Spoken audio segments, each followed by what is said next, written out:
Welcome to Point to Rise, your podcast that gives you permission to dream big, take messy action, and turn your talent into profit while turning your back on perfection. My name is Susanne Puerschel, high performance and mindset coach, former international ballerina, profitable entrepreneur, and founder of Point to Rise, a movement designed to empower dancers.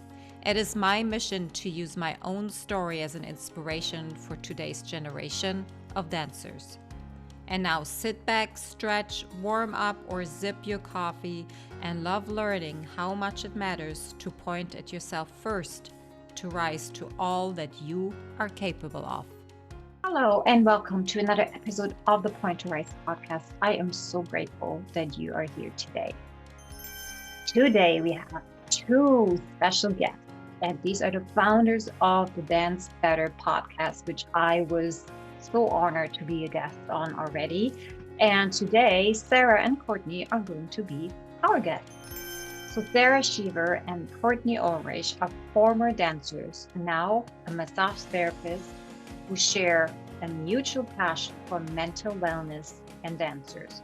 Sarah, a former professional dancer and now owner of Tech Ballet, a virtual ballet school, incorporates mental fitness into each and every ballet class. Yay! And Courtney is a wellness coach who helps young women level up their relationship with their body image, emotional health, and self-worth. The two have joined forces to form Dance Better, a mental health podcast for dancers. They bring together mental health experts and dancers from all corners of the ballet world to learn how to create a safer dance world for everybody. I am so excited about this conversation. I am certain that it will offer you a lot of content. And without further ado, here are Sarah and Courtney. Hello, Sarah. Hello, Courtney. It is so lovely to see you again. Hi, how are you? Thank you so much for coming on the podcast today. I'm so happy and honored to have you. I cannot wait to have this conversation with you because I really want to dive into why you're doing what you're doing. I am so grateful that you have put it as your mission to make a difference in the dance and ballet world. And we're going to dive all into this today. So we're going to start with individual introductions. Who wants to start? I'm going to let Sarah take the road. I was just going to say the same thing. Thank you, Courtney. Sarah. Oh, goodness. Well, hello, everyone. My name is Sarah Shiver, formerly Sarah Hammers, my maiden name. And I have been involved in the ballet community since I was 3 years old. So about 35 years. So I started as a little baby. And I danced, I was a pre-professional student. I danced professionally for about 6 years, both here in the United States and overseas. And then I got my degree at the university and tried corporate America for a few years and was not for me. All the while I was teaching ballet when I retired. And then I went back to massage school, actually, which is where I met Courtney. Hey. Yeah. And so, that's kind of where I'm at today. I now own my own virtual ballet school, which we'll dive into that, I'm sure, a little bit here coming up. But that's me in a nutshell. Go ahead, Suzanne. What corporate America job did you have and why did you go there? Sure. So right out of college, I was hired as a customer service representative for Motionwear, which is a leotard company. I'm sure you're all familiar with them. They've since closed, I think, from what I understand. I don't know. Sometimes I still see them on Instagram, so I'm not really sure. But yeah, so I was a customer service representative. So if you own a dancewear retail shop, then if you were placing an order on the phone for some stock, I would be the person you spoke to. So yeah. Awesome. Thank you. Yeah, of course. I did some catalog choreography for them too. And then eventually I did do some sales as well. So I loved working with all the dancers and studio owners and stuff like that. I loved that aspect of it, that I was able to stay connected to the dance community, but just basically staying chained to a desk for 8 hours a day is not for me. Oh, I hear you. Okay, thank you for that. Courtney. Hi. So hello, everybody. My name is Courtney. I'm looking forward to sharing a little bit, I guess, about myself. So I, too, started in the ballet world when I was 3. And then I would say I had a very traditional ballet experience all through my grade school years through, graduating high school. And then after that, I've had a pretty unconventional path. I'm 25, so it's only been maybe 7 or 8 years since I graduated high school. But since then, I've had a lot of shifts and changes of direction a little bit, still finding my footing. So I grew up in a very Russian training school, Vaganova based, all through middle school and high school. About 7 years old was when I decided, like, okay, well, I'm going to be a professional dancer when I grow up. Competed heavily at scholarship competitions throughout the end of middle school and high school, success with roles. Like, I was really loving being immersed in the ballet world, which it also came with some downfalls, which we'll get into a little bit later. After that, I decided to go to college for dance. I actually didn't end up doing any auditions for companies, which was unusual given the years that I'd said that. And then my freshman year of college, I decided to stop dancing.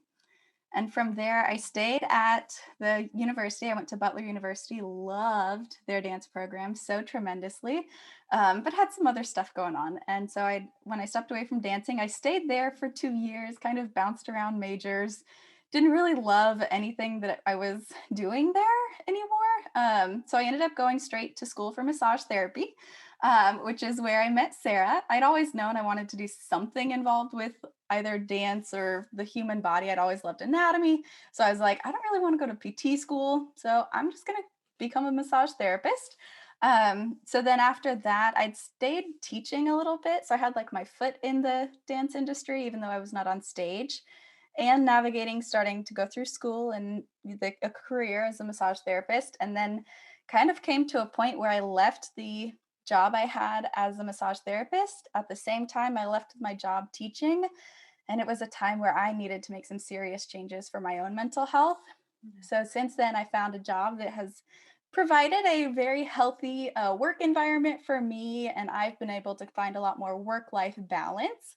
And then through COVID, we just we'll get into that a little bit more, but, kind of started the podcast and things like that. So I kind of finally found some balance and was ready to peek a little bit back into the industry.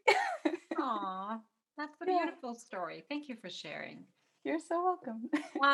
All right. So the first question that comes to my mind is, what are the experiences that both of you have encountered during your time in that industry that then made you wanting to make a difference, that made you give birth to the Dance Better podcast? Help me. Anybody, like you guys. Oh. I'll jump in.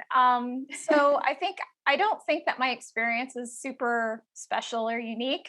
I think it's probably very similar to experiences of a lot of other dancers, former and current, have had.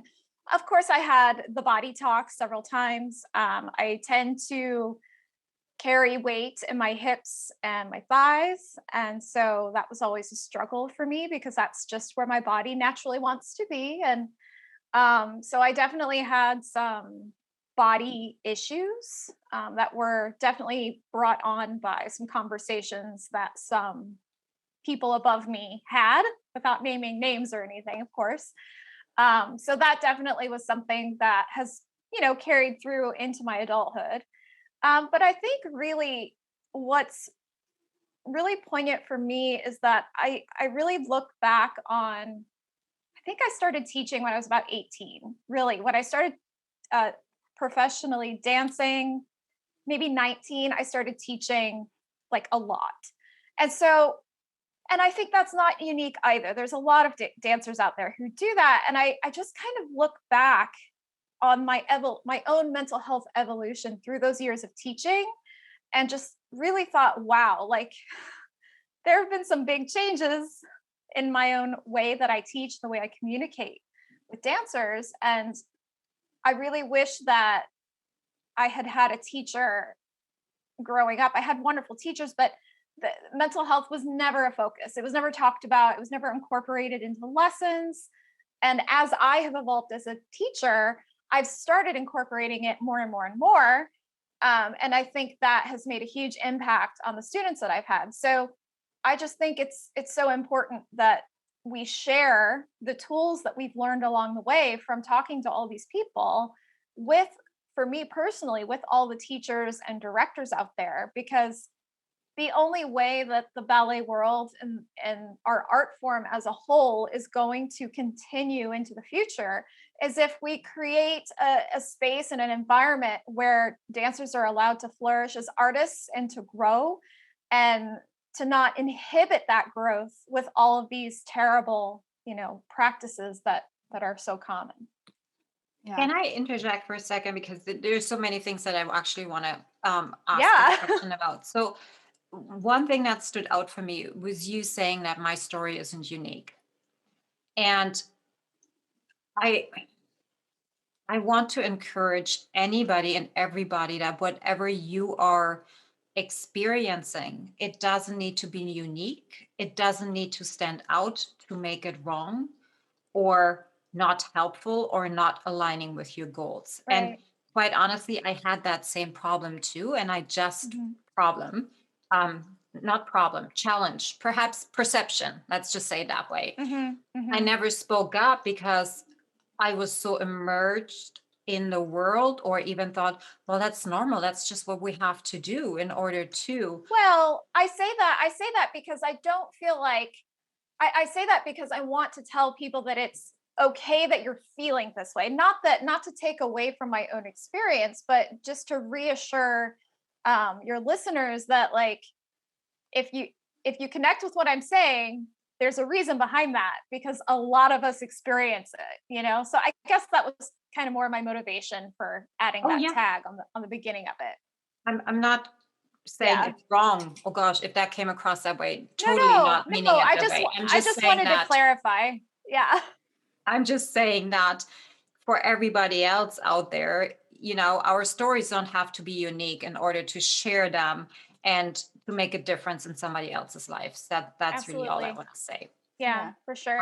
I totally get that, what you're saying, as far as just voicing them is powerful in and of itself. That's something that I found very cathartic when we, even sharing them with Sarah, this back, last early fall, understanding that what I had just taken on as like these memories I had that led me down this road, they may be unique as far as what words are said to each other, but just sharing them it's really cathartic, is really the best word I have for that. And to answer, I guess, my part of your question as far as what these moments were that led up to this, I have some moments from very early days that really affected my body image very intensely. And some days it's like I totally have it figured out, and other days it like bites me in the butt, because I still have some processing to do. So I was 10 when I first heard that my body wasn't enough. I was 12 when I was competing more. So then it was like, you're on stage, there's a lot more comparison involved there. And that's a lot for a young mind to go through. Any mind, really. Yeah. And then as I got older and I was, in my teenage years, you go through puberty, your body changes, you're literally changing from a 12-year-old to a young woman. So for me, it was a lot that it felt like there was no room to grow into a young woman. I had to stay this 12-year-old body image, but even that wasn't attainable then. So it was like I was always chasing this approval, and this people pleasing started to come into play that really affected body image, as well as just general, like how I showed up even academically. I've always kind of been curious about the chicken or the egg situation, if like people pleasing and perfectionism like was innately in me, or if there were certain circumstances that kind of fueled that as part of how I showed up, if that makes sense. Um, but yeah, so different things like moments over those 12 years of my training from 7 to 19, basically, just different phrases being said, um, different looks, different perceptions that I had taken on as my own truth that were really just someone's opinion. But it felt heavy because it felt like the opinion of the industry, but it was, Yeah. this person speaking to me. Um, and then going to Butler was a very different experience because I had a lot of empowering teachers. And I think at that point it was just like really confusing. And I was just already feeling some burnout. And it was like, I think some days it just felt like too much. Like, how is it? It was a lot to process. It was refreshing and happy and, good to know that it wasn't all my fault. However, it was still just hard, just hard. So, yeah, Wow. that's some nuggets. Wow, that is heavy. That feels really heavy. Like I want to give you a hug right now. That's how it feels like. I'm getting easier to talk. It's getting easier to talk about it the more we talk about it, but I still shake. That's okay. You know what? I'm so proud of you. No, that's so good. It is so good because that first step and that second and that third step, they're so hard. They're Yeah. so hard, sometimes They, unbearable because we think we let go of that old identity of ours. And yeah. yeah. Yeah. And I want to share, and I don't think I've ever done that on the show or personally because body image was definitely something that during my training years was something that had led to me feeling unworthy of everything. Like Mm-hmm. me Yeah. in particular being an unworthy person, regardless to what I was doing or Yeah. relationships or Mm-hmm. money or anything like that. When I left home, I was 10 years old and I was absorbed in this high performance mentality. And that was in the mid 80s. And I was always sent away to gain more weight because I was that little child that wouldn't eat. My father died when I was 6 and I struggled with eating. Like I was always Mm. too skinny. Okay. Mm-hmm. And I was emerged into like 15 other girls around me, like 24/7. We all know how little girls can be with each other when we're spending too much time with each other. And we were, they were pointing at me, like calling me out to my ballet teacher, saying that I'm eating too much. Like I eat 2 pieces of bread at night, and that's too much. And from that moment on, like my world turned upside down. I was like, I don't understand. So far, I've heard I need to eat in order to gain Mm-hmm. weight, and now I can't. Mm-hmm. Mm. And they were telling me over and over again that I'm too fat, that I have my hips are too wide. I should not be in a unitard ever on stage because I look too much of a woman when I was 11. Oh Um, man. when puberty hit, I mean, it was just like, oh my God, what's all this? Like, I don't understand. Yeah. Like my Yeah. teammates, Where my did this come from? classmates, yeah, my classmates were making fun of me. My teachers were telling me, stop eating, you fat Mm. cow, you're not getting off the ground. And I am not over exaggerating. It was a daily reminder. Susie, when you beret, your breasts are jiggling, you need to flex those muscles in there. Things like that Oof. every single day. And particularly when you're already so ashamed of your body Mm. because you don't know what's going on. Like I have, I'm just now, and I'm in my mid 40s, am okay with having breasts as a woman because I was always ashamed. I always believe that if I want to be successful, I can't Yeah. have breasts. Yeah. And I I understand that these teachers that have given us these stories Mm-hmm. have not had the opportunity to correct their beliefs from what they've been taught. Yeah. Um, and I'm not angry at them, nor do I give them any kind of fault or have I forgiven? Yeah, 1000%. We Yeah. are now in the 21st century, and it is time now that we're changing that narrative so that the people after us can really truly live a healthy, fulfilling dream and Yeah. not stepping away with it and having that heaviness and Yeah. the inability to breathe when we talk about it. Yeah. Yeah. And I think also for dancers to be whole people and not just dancers.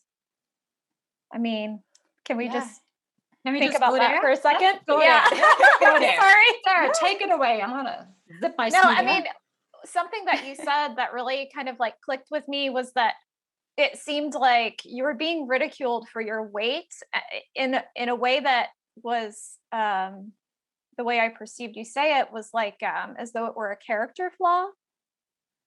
And I still struggle now. I mean, ask my husband. Like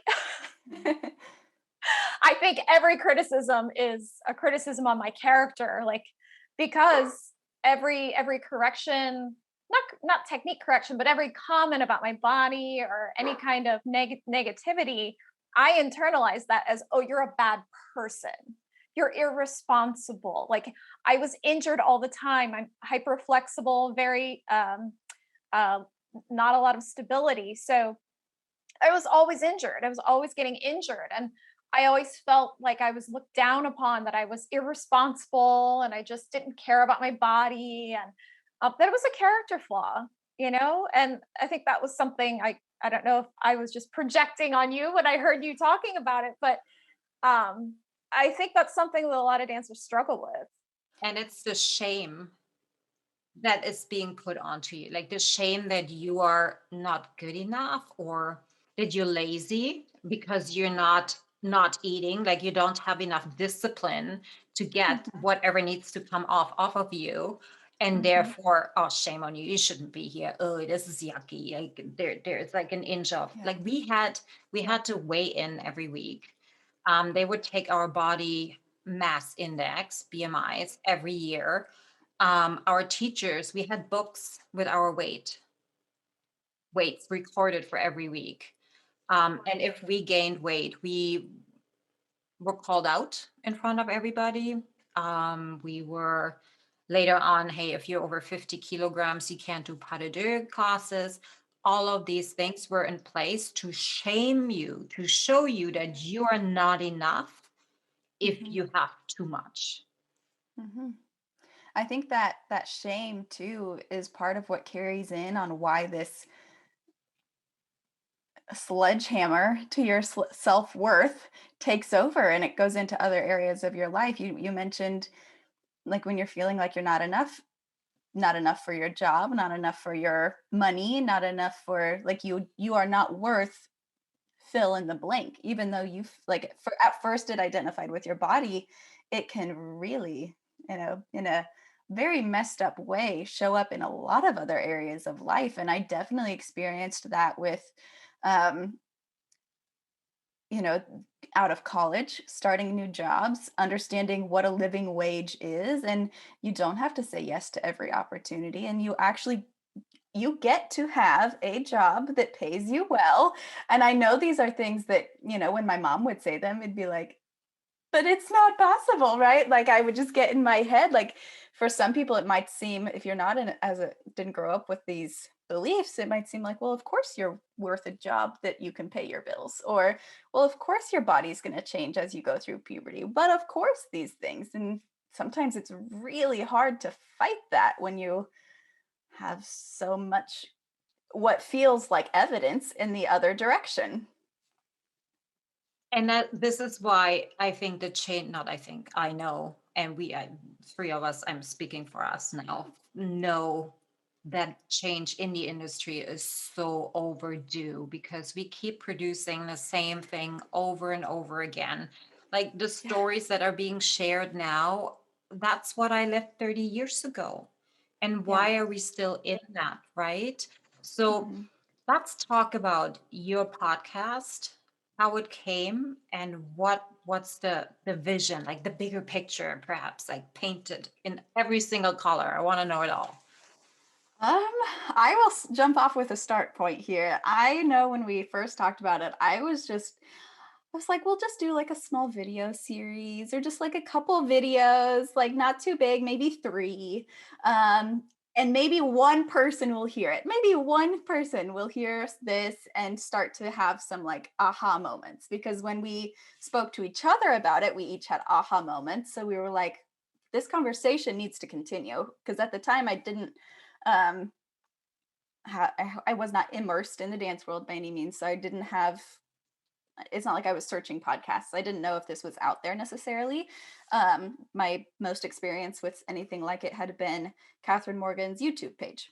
And that was back in my Butler days, but it was still, that's kind of the extent of what I knew was out there. So I was like, let's start this project. Let's see where it goes. And it basically turned into, I just wanted more awareness.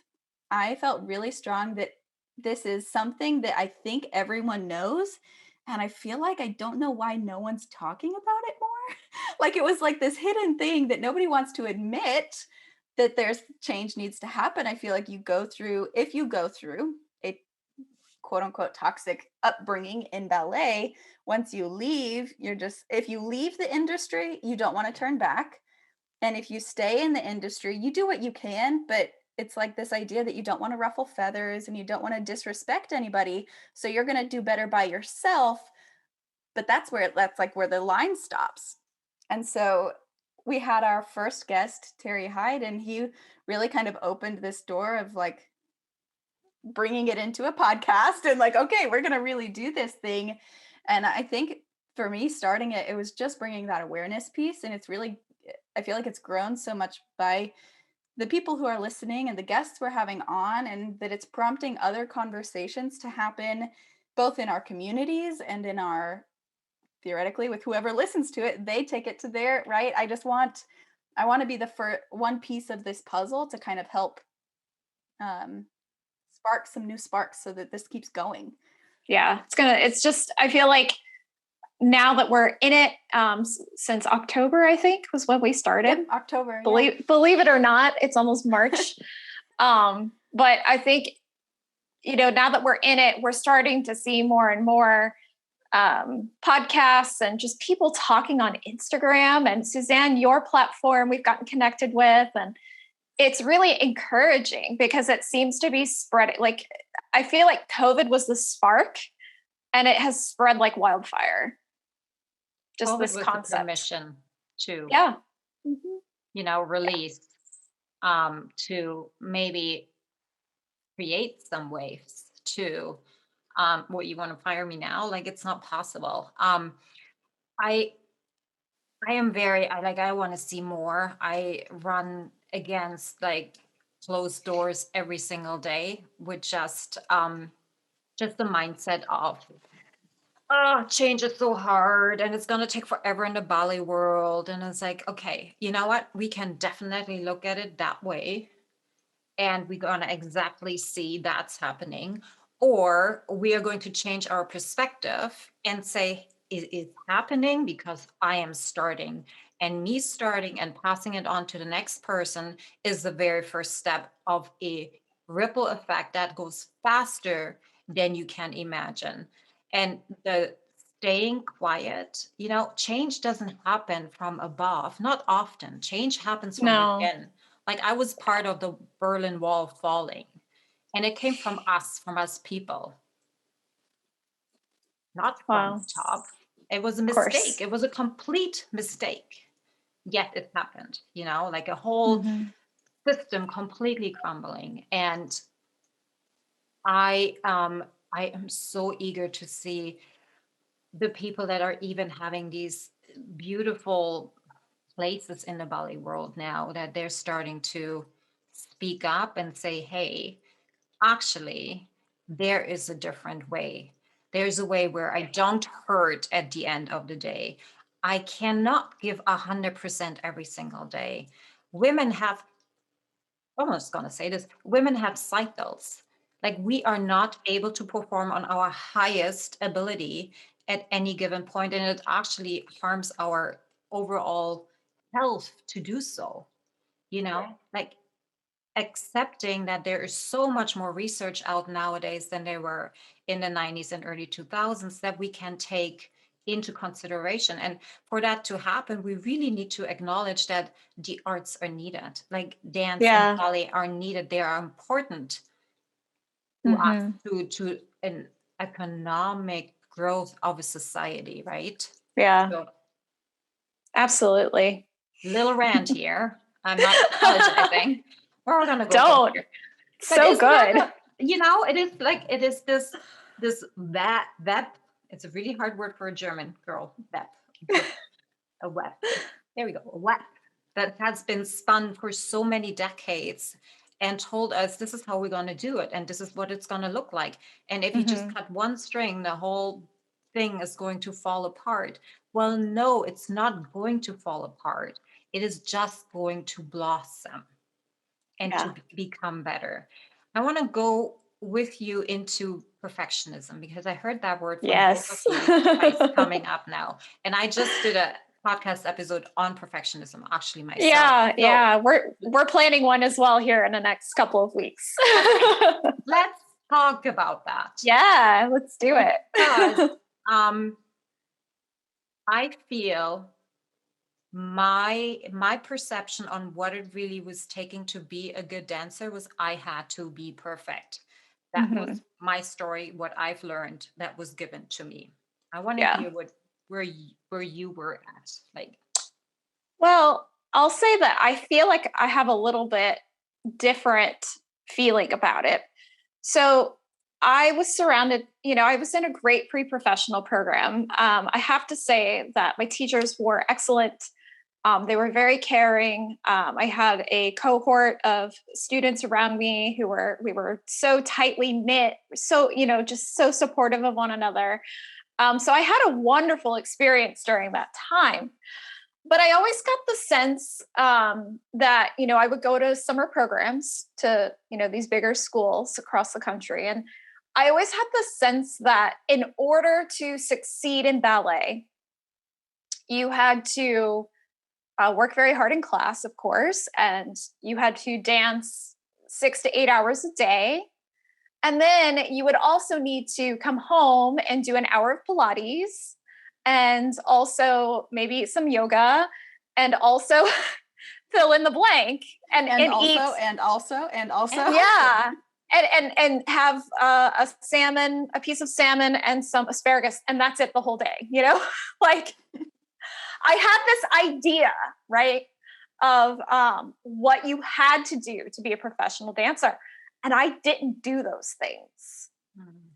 And I had an immense amount of shame and guilt around the fact that I wasn't built that way. I had the sense that some people are just built that way. And they want to come home and do an hour of Pilates and never drink and never go out with their friends and only focus like tunnel vision on their goal. And those are the people who succeed in ballet. And do you remember the movie, The Turning Point? I think so. Yes. So The Turning Point, there's two main characters, and one is the prima ballerina who is retiring, and then it's been a long time since I saw it. And the other main character retired early, got married, had kids, and owns a school. And the theme of the movie is really kind of looking down on this woman who got married and had children and owns a school, because she stopped early and she didn't go on like her best friend and succeed. And so I kind of always identified with that character because I always felt like, oh, well, I'm not the perfectionist. And so I'll never really succeed at this job. But I think that in of itself is some toxic perfectionism. Because even though I wasn't doing the perfectionistic things, I'm just watching Susanne. My face. She's like, I don't know what to do with this. Awesome. I love it. I love every single bit. I do. So, I retired very young. I was only 25, and again, I was injured a lot. So, perhaps I could have used some of these mental health things that we're all learning right now to extend my career in a healthful way. But I really, for many years, felt a lot of shame and guilt around the fact that I just didn't want it. Maybe I didn't want it enough, or maybe I just wasn't crazy enough to put it bluntly. I just wasn't pathological enough to deserve being a dancer. Your survival instinct was too strong. Gee, Sarah. Okay. I don't know, What but about you? Yeah. Yeah, for me, I definitely had a little different experience there. For me, my upbringing in ballet was much more, perfectionism was very present. There was no room to be imperfect, daily reminders that you were less than, that kind of thing. So that's where it really felt like, it wouldn't necessarily say it in so many words about you need to be perfect, but it was in the perception of other things, or sometimes it was more blunt. But I definitely carried that as an idea with ballet. Ballet is perfection. If I do ballet, I have to be perfect. If I succeed in ballet, I have to be perfect. And that there's no room for less than perfect. And that's where I think that's probably one of the strongest mistruths that carried into adulthood, because have found myself, I'm getting better at it, but I find I really struggled with like giving myself permission to be less than perfect, because whether it was like choosing a career that wasn't what I thought about, or even allowing myself to be okay with what my body looks like these things that are, I can exercise this way instead of that way. It's any idea that if it strays from what I perceive as perfection, it's like, well, I can't do that because that's not good. That's not right. This is the only thing that's allowed. So I have to do this. I have to look like this. I have to behave like this, which is not healthy. You know what I read when I did some research about perfectionism, because I am definitely recovering. Like, it was in my way for the longest time. Try to start a business and then be perfect. Like, it just doesn't. It's like water and fire. It doesn't work together. Like, you sit in action your entire life. Like, it's just not going to happen.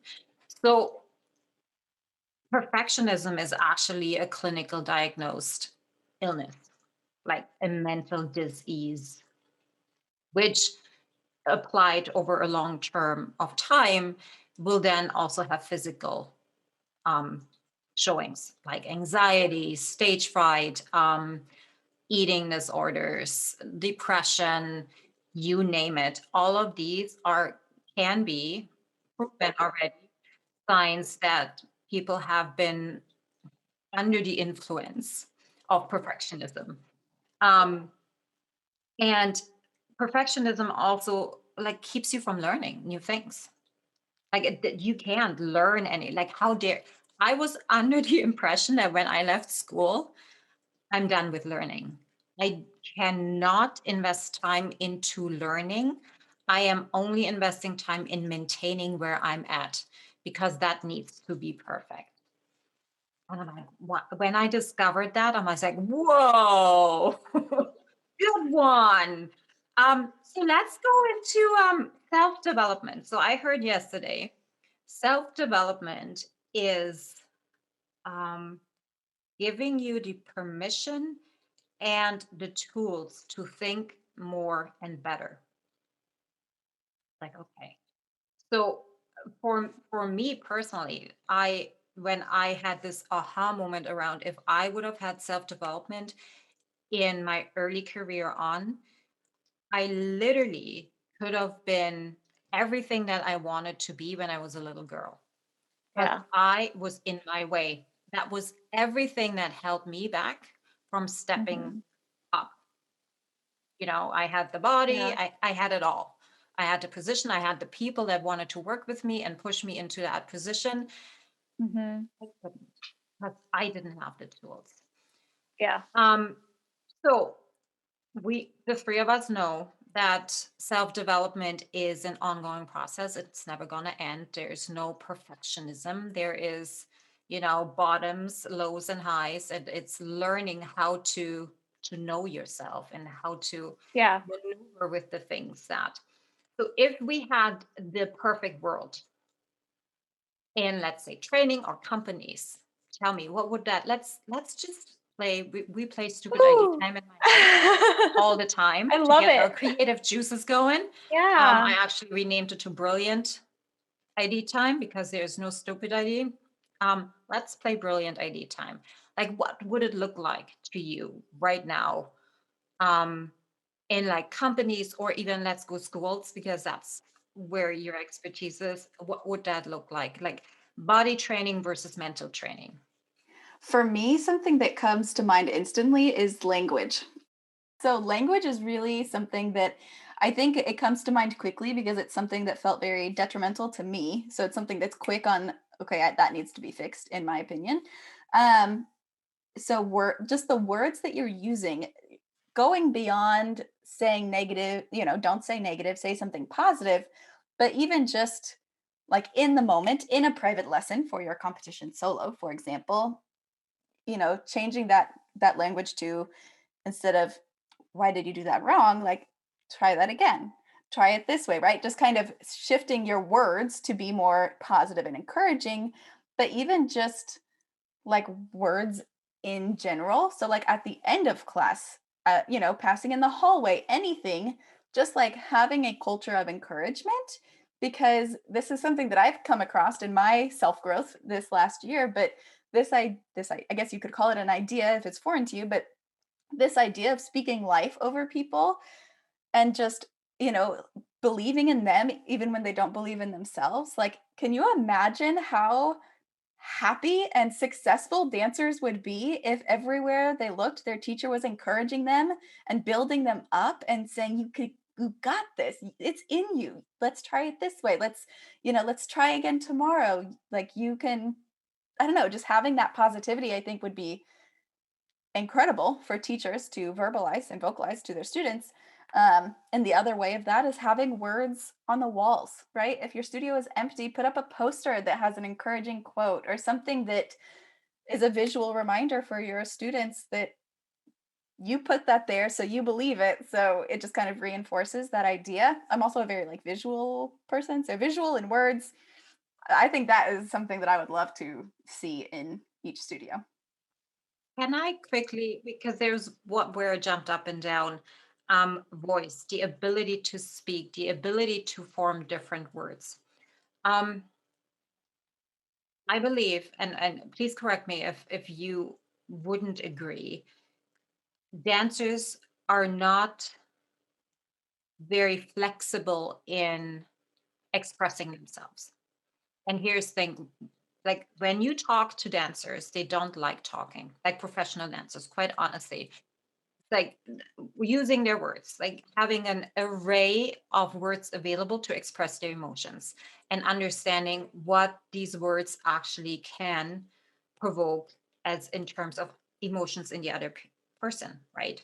So if we think of dancers that are now in teaching positions and they haven't gone down a self-discovery lane yet, they will then just repeat what they've been taught, right? So not using your ability to speak because you haven't yet explored what that looks like, because you think you're a dancer and you just can't talk because you never, that was my story, definitely, um, held me back from speaking all the time. So I think that is such an important component in what we can do is in change is actually look at people that are really, really good with their words. Look at people that, and I'm not talking about people in the ballet industry. Like I'm talking about the Will Smiths and the Brene Brown. Brene Brown, Yes. you know, all of these people that are out there that making a difference and are really highly into self-development. Like Brene is probably already way up here. Like we take it down. Like coaches that are just starting out now, for example, like Yeah. imitate their way of talking and then get into the thinking. But I think that would make I totally agree. It would make such a big difference because it's not coming from a place of lack and fear and power. It's coming from a place of love. And that's what we're not seeing in the industry. There is no love there. There's only, you Yeah. have to work hard. I have to break you down so I can build you back up. That kind of Yeah. mentality. I think just to say like one small tangent, or not tangent there, really just elaborating on that point, when you speak before, when we were talking about like a lot of this resistance is like, well, it's been done this way forever. Like that the argument people have of, well, this can produce good dancers, so why should we touch it, right? But on the other side, sometimes I just want to take a school and be like, can we do a 1 semester study and just let's just pretend that this works for 1 semester and just see what results we get, because it's just like, I don't know, sometimes there's that that pushback can be so strong, and I just want to shake people and say, let's just try it. Let's just try it. Yeah, I completely agree, Courtney. And I think that what's interesting is if we raise our kids, and when I say our kids, I mean our students, if we raise our students to not accept these things and we raise our kids to have a voice, then they're going to grow up and they're going to own schools and they're going to be the directors and they're going to be the choreographers and they're going to want to facilitate the same kind of upbringing that they received, because that's, as humans, that's how we're programmed, unless there's the interruption of therapy or some sort of intervention, we're going to repeat our history. And so if we're starting over, and Susanne, you were talking about teachers who maybe don't have that self-awareness yet, that they don't have a voice. I really encourage studio owners out there to do trainings, team building trainings with your I don't want to say employees because that's a whole other podcast. Because quite often we're not employees, but we're treated like employees. But to have your team come together and do some trainings on, like Courtney was saying, how to better direct your students with words, even talking about tactile corrections. There's a lot of information out there right now about, should we not, COVID aside. And so I think it's really important that studio owners take the initiative to not just hire the next 18-year-old or 22-year-old out of college because they have a decent resume. These people can be very valuable, but they also need that extra piece of training on how to develop a healthy studio culture. Just because they were a great ballet dancer does not make them a great ballet teacher. Sorry, but so sorry. It's exactly that. I get you. Totally different, in a completely different realm of existence when you're a dancer. And being a teacher means being a leader. And I don't see leadership at all coming from a really great corporation that had great leadership practices in place. It has nothing to do with leadership, and that's the gap.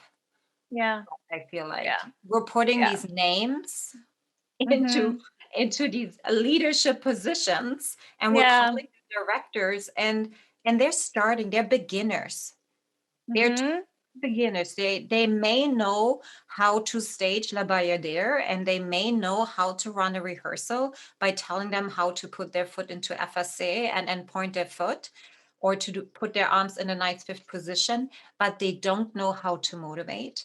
They don't know how to have hard conversations, radical conversations. They don't know how to even deal with any kind of stress or pain from their people, or how to navigate energy in the room. All of that completely foreign to them. Yeah. And it doesn't set them up for success either. No, it doesn't. And that is something that, when you think about whether, sorry, got a little fiery there when you said that. I'm on my soapbox. Well, just this idea that it doesn't set them up for success. Well, it doesn't, right? Like, open your eyes. Australian ballet, we have to do it this way. I heard it yesterday. And I'm not I am not here to shame anybody, but it's time that we're talking real language. It's time that we're pointing our fingers at, listen, there are so many different things available that it is now time to step up, because if we keep doing it the same way, um it's not going to survive. Perfection is not relatable. People are not going to step into that environment anymore. I wanted to add something when you said about, yes, it's working that way. It has been working that way for so long. And there are people that are, famous and making a career out of it. Um, Look at where they're at. Look at the percentile from who actually wants to than actually being up there. How broken are they? Are they actually fulfilled? What's their mentality? Do I want to end up that way? And how many more people could actually be in that same spotlight if we had any kind of self-development in the industry? Like, everything we do starts with the mind. Why are we not developing it at all? And quite honestly, once you're principal dancer, and then what? What's after that? Like, there is artistic director, great. You just, again, trading time for money. Like, there is no evolution. There is no upper limit to break through anymore, right? And I feel like that with self-development being like the focal point in the industry, we would create so much more, having people actually come again and watch. Absolutely. I hear that 1,000% on both sides because of the statistic. I'm not going to try and quote it, but such a high percentage of our audience members are former dancers. And if we keep treating them badly, that percentage is going to keep dwindling. And on It's a high percentage. It's really high. It's like 70, maybe higher. I thought it was like 45, 50%. Oh, I thought it was maybe like it's higher different than that. ones. But on the other side, right, if you keep this idea of self-development in the center, fewer dancers are going to quit in middle school and high school. Their careers might last longer. They might give themselves permission to start their own company or do their own creative collaborations, which lead to hiring opportunities for more people, and then more people are dancing, and then there's more arts in the community. Like, there is so much of a ripple effect here by doing that one action. People are showing up to support the people who are doing the things, right? Like, to me, it's a big loop. I'm all for it. I'd also like to point out a concept. Susanne, we were talking about our ideal, perfect world. Parents out there listening, you would never tolerate your child coming home from 5th grade, elementary school, and saying, "Oh, my teacher told me I was fat. I can't have lunch now." Right? Like, we would not tolerate that. In fact, that teacher would be fired and potentially arrested for child abuse and neglect. This is a real legal problem. This is child abuse. Our children are being abused. And it's not just the ballet community, it's gymnastics, it's these, high-level performance type programs. You would never tolerate that from anyone else except for their coach. And I don't understand it. And why is that? Why do you think that is? I just had that conversation this morning with my coach. Interesting. So I think it comes back to what we were just talking about. A lot of parents in this position probably weren't dancers. And so all they know is, well, this guy's super famous, or this woman is super famous, or this teacher has produced, I hate that word, but they've produced a successful dancer. So if it worked once, it's going to work again. So we have to put up with this abuse that's happening in order for my child to reach this goal. And so it's something we just put up with. I will say from from personal experience, that's exactly what it was. I was in those situations where, looking now, I would not like. I mean, my mom and I, we've had so many conversations. Like, we're good. We know, like, you do the best you can with the information you have at the time. However, looking back at that now, would we make different decisions? Yes, but it was so hard to see it in that moment, because when you're new to that world, when you're a young student, everything around you says, if you want it, this is the only way that it's possible. So it's like, well, your daughter is, twirling around the house 24/7. This is clearly her passion and her goal. We can't say no. We can't afford to like move to a different state. We're told this is where she should train. We're told this is an okay way that dancers are being trained. So we're just gonna put our heads down and we're gonna get through it, and it'll be worth it one day.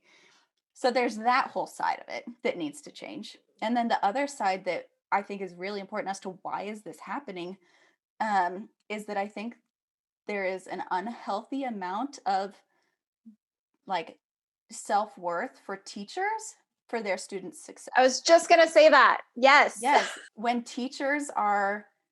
they feel like their worth to show up in the world is determined by their students at competition, they are going to fight for their student to be perfect, because that is a reflection of their perfection. That's what I'm saying about That is producing a not healthy dancer. for that kid. That kid does not deserve that weight on their shoulders. Oh, I could go on quite a soapbox there, but I'll leave it there for now. We are going to put a bow on this. So this is so good. I could talk to you two like forever, honestly. Sorry, guys. It's gonna be a 2-hour episode. The There is so much fear. Thinking, fear has so many levels, and fear shows up in so many different ways. At the end of the day, it is always fear that is the trigger for shame, for guilt, for not sharing, for not speaking up, for all of that. Let's go back to your 16-year-old self. What is that one thing you would tell her today with the knowledge that you have as a thought-provoking, perhaps, listen, girl, it's not what you think? What would that be? Go ahead, Courtney. For me, it is, your body's going to change and it's okay. It's not the end of the world. It's going to change, and then it's going to change again, and then it's going to change again, and then it's going to change again. And you keep having your own healthy behaviors of what you decide is healthy. Stop listening to everything else. It's their own projection. It's their own whatever. You get to live this life for you. It is actually your life. It's yours. Don't let anyone else take that away. I'm going to go puke now. I literally just like, I have a bucket here, right? Shake it out, shake it out, shake it out. It brings up so much. Oh, I'm so glad I found somebody who feels the same way. Oh, anyway, there's that. I was looking at pictures from that time somewhat recently, because we posted some fun pictures of ourselves on our Instagram from when we were younger kids. And so it brought up a lot of memories. I think I would pull her aside, and I don't know if she would listen to me, because she was pretty stubborn. But I would pull her aside to say that you are 100% responsible for your happiness. You create the reality that you choose to live in. Damn. And I mean, that applies to your dance career. That applies to how well you're doing in school. That applies to what boys you choose to be in a relationship with. That applies to whether or not you decide to drink and do drugs.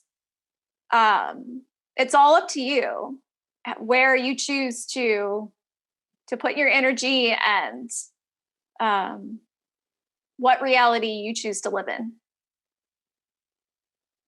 That was the hardest step for me in my journey into self-development, taking responsibility for every experience that I had, even though I was trying so hard and very successfully to find always other people to blame for it.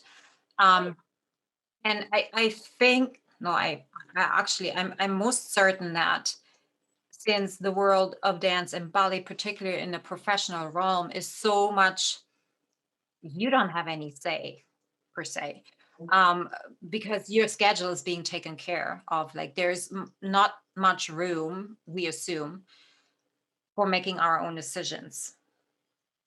And when you don't have that trigger every day to take responsibility for yourself, it is so easy to get into that comfortable spot of, hey, it's their fault, it's her fault, it's his fault. I am just fine the way I am. I'm not going to take responsibility. And that's I think is the hardest step that you take into self-development.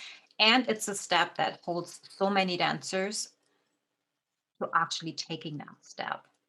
Because once you put money behind something, it's like, oh, better gonna show up. Well, yeah, right? Like when I paid for my first event, like I couldn't even do it. My husband had to do it. And I was like, even the second before I had to go down there and mingle with other women, 499 of them. I was like, I can't do this. Like, no, I am not worthy of that. I am not worthy of being happy. And all of that stuff came back up. And it's not easy to look at it. Like, there is no, we all know that. Like, it's a daily thing that we do. Taking that ownership, that responsibility.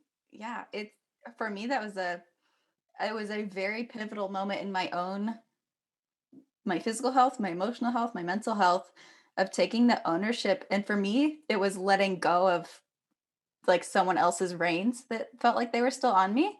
It was like, this is not their Show. I am not their part of their life. This is my life. I not only do I get to take ownership of my life, but it is my responsibility to take ownership of my life because no one else is driving the ship. It is me. So it was a tough love moment of like, get it together. Like this, you have to own your happiness and not let, yeah. Yeah. And I'll have to say that I'm still working on it, but I really only started doing this maybe 5 years ago. To be totally honest with you, it took me a very, very long time to even accept that concept into my brain. And I'm still working on it every single day for sure. Well, it's something we are going to work on for the rest of our life. And I think this is where we're circling back to perfection. Like the progress is the beautiful thing. Like it's not arriving somewhere. Yeah, you have days where you feel like you have arrived. And the moment you think that, the next higher version of yourself is presenting itself and saying, hey, yo, so remember, sister, we're not done yet. Like you are going to do this for the rest of your life. And that's the beauty. It's not about getting there, it's around your progress that you're making. Tony Robbins says that. Success is not in arriving. Success and happiness lie in progress, like your consistent progress that you're doing, even if it's just 1%. I was like, one last thing, one book to start with, you would recommend to anybody and everybody wanting to take that first step. It can be a podcast too, or like a person, perhaps not a podcast, but a person that they could listen to open up the doors a little bit, let the light in. I'll share first because this is something that as I am not, we'll just put this out there. I am not a huge reader. Sarah's probably the one like Rolodexing through her book list right now. I know I'm looking behind my shoulder right now to see which one I'm going to pick. Something that has been tremendous, like wildly impactful for my self-growth It's a book about a technique, so it's not necessarily just words, but you can do it for yourself. But it's called the Aroma Freedom Technique. I'm actually getting certified in it right now, but it was life-changing for me. And it really is a technique to it's like giving yourself permission to explore your own self-growth, if that makes sense. And for me, that was something that I had so much resistance to. So finding a way to kind of unlatch that connection in my brain that was feeling like a very strong, this is just always my normal now, finding a way to unhook that, or whatever visual you want to put there, was my first step for being able to take ownership for these things. One of them, but it was the most impactful. So yeah, it's called the Aroma Freedom Technique. It's by Dr. Benjamin Perkis, clinical psychologist. It's a good read. We'll link that into the show notes. Sure. Yeah. I think it's on Amazon. Easy for everybody. Yeah. So I'm going to share a book, and hopefully one day we'll get the author on our show, because she's not a dancer, but I've spoken with her twice on Instagram, and we're trying to put something together. But this is her book. It's The Secret Thoughts of Successful Women, subtitle Why Capable People Suffer from Imposter Syndrome and How to Thrive in Spite of It. And we keep saying we're going to do an imposter syndrome episode, which we will. But that has really ruled my life, my adult life. Absolutely. And this book has really not only delves into the reasons why it's ruled my life for so long, but also some practical things that you can do day to day to kind of start chipping away at it if it's something that you feel like you identify with. So that, and just guys, get a therapist, get a counselor once a week. You could do it virtually now. If you don't have insurance, you can go through one of these, apps or whatever, and they have discounts for people too, for financial hardship. Get a counselor. I do it every week, and I can't tell you how incredibly life-changing it is. So Beautiful. Those are my recommendations. I second that. I'll share this one more time. The Big Leap by Gay Hendricks. Ooh. Absolutely life-changing in terms of upper limit, how to break through the upper limit, why we're actually staying where we are at. It is so good. I have so many things underlined. I've seen that a few different places now from different groups of people that I know. So I need to put it on my reading list. As someone who isn't a huge reader, I really want to try Audible or something like that. Me neither. I'm not a reader. I disliked reading quite a bit. And I have 10 books on the go, but I make myself, it's in my calendar, every day I'm reading 5 pages of one book to get some inspiration, some thoughts going, right? If I don't schedule it, I'm not doing it. Yeah. In the summertime, I like listening to an audiobook when I go out walking, and it's currently, cold, and I don't really like going outside now. Hot tip too, you guys. Hot tip. There's an app called Libby, Libby, and it allows you to connect your library card to your phone, and you can borrow ebooks and audiobooks through your local library for free. Oh my gosh, guys, go get it. That's genius. That's awesome. Yes. Yeah. Libby, Libby. I love it. Excuses. Exactly. Right? Yep. All right, ladies. One of the longest episodes on the Point to Rise podcast yet. I thank you so much for your open mind, for the passion that you're bringing into the industry.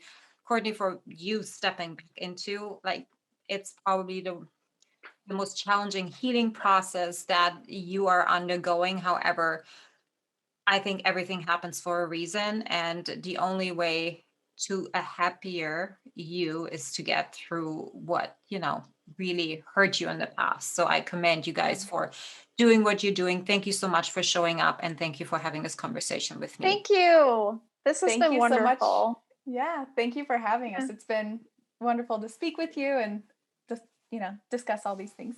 Like you said, we Yeah, can it's talk been for great. so long. All right, guys. Thanks so much for tuning in. Till next Bye. time. Mwah. Bye. Thank you so much for listening. If this message resonates with you, please pass it on to someone who needs to hear this right now. And if you like what you've heard, your feedback will go a very long way. If you just take 30 seconds and leave me a 5-star review, that would mean the world to me. Till next time, point at yourself to rise to all that you are capable of.